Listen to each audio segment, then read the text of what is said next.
যুৱ প্ৰজন্মৰ জীৱনৰ প্ৰগতিত বাধাৰ সৃষ্টি কৰা খাদ্যৰ নামত বৰবিস্বৰূপ গুটখা, বিড়ি, চিগাৰেটৰ দৰে প্ৰতিষ্ঠানসমূহ স্থাপন কৰাত যদিও কিছু ৰেষ্ট্ৰিকশ্যন আছিল, এই ৰেষ্ট্ৰিকশ্যনক অমান্য কৰি বৰ্তমান সময়ত স্কুল, কলেজ, মহাবিদ্যালয়, বিশ্ববিদ্যালয়, নামঘৰ, মন্দিৰ, মছজিদৰ কাষত এই প্ৰতিষ্ঠানসমূহ কাঠফুলাৰ দৰে গঢ়ি উঠা দেখা গৈছে, যাৰ ফলত গুটখাৰ পৰা সৃষ্টি হোৱা কৰ্কটজনিত ৰোগৰ যি হাৰ, সেই হাৰ বৃদ্ধি পোৱা দেখা গৈছে।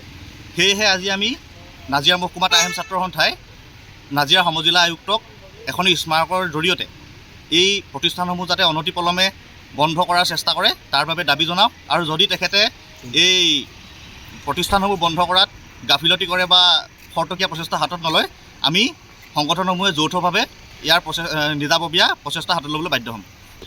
এই সন্দৰ্ভত আমি শুনা পাইছোঁ তেওঁলোকে যে চৰকাৰক কিছু ক্ষেত্ৰত ৰাজহ ফাঁকি কৰি তেওঁলোকে প্ৰতিষ্ঠানসমূহ চলাই আছে। গতিকে এই ক্ষেত্ৰত বিভাগীয় কৰ্তৃপক্ষই গুৰুত্ব দিব লাগে। অতি সোনকালে যাতে এই প্ৰতিষ্ঠানসমূহৰ ওপৰত এই সকলো কাগজ পত্ৰ যাতে তেওঁলোকে তন্নতন্নকৈ পৰীক্ষা কৰে তাৰ বাবেও আমি দাবী জনালোঁ।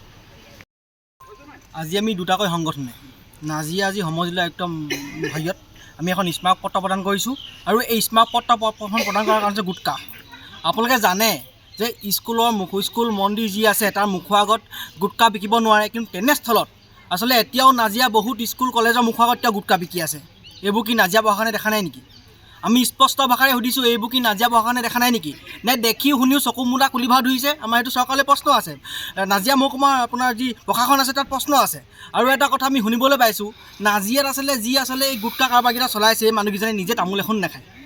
তোমালোকে নিজে তামোল এখন নোখোৱা আৰু তোমালোকে উঠি অহা প্ৰজন্মক গুটকাৰ দৰে আচলতে বৰবিষ খুৱাই আছা। এইবোৰ নহ'ব। আপোনালোকে জানে গুটকাৰ পৰা কৰ্কটজনিত ৰোগ বেমাৰ হয়। যদি কাইলৈ পক্ষে নাজিৰাত যদি উঠি অহা প্ৰজন্মৰ কাৰোবাৰ যদি কৰ্কট ৰোগৰ দৰে যদি ৰোগ হয়, তেতিয়া কোনে দায়িত্ব ল'ব? এই গুটকা মাফিয়াই দায়িত্ব ল'ব নেকি? স্পষ্ট ভাষাৰে সুধিছোঁ, এই গুটকা মাফিয়াই দায়িত্ব ল'ব নেকি? আৰু আমি শুনিবলৈ পাইছোঁ শিমলুগুৰিত যোনে গুটকা কাৰবাৰ কৰি আছে কোনোবা মিয়া, এতিয়া উজনি অসমত আহি পিনি মিয়াই আচলতে গুটকাৰ দৰে কাৰবাৰ কৰিব পৰা হ'ল। তই বাংলাদেশী মিয়া, বাংলাদেশত গৈ গুটকা বিকিবি।